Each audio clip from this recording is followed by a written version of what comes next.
Hi, and welcome back to another Capture tutorial. Today's video is on desktop notifications. Desktop notifications come up when there's something that needs your attention. For example, perhaps your credit card hasn't gone through, or maybe an email, like a client email, is invalid. You can find your notifications here in the top right corner of your home menu screen on your specific Capture account.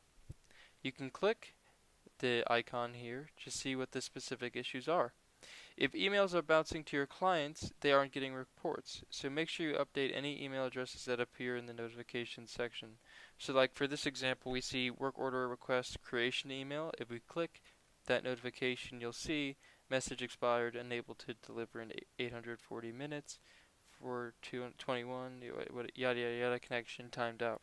So for donslander at hotmail1.com, we'd have to realize, okay, this email is incorrect. I'd go into users, find that client, and then correct the email. If you want to look at other types of notification issues, you can see like client work order request chat, because that's another common thing that'll come up. And if you click it, you can see the specific alert come up along with the work order request.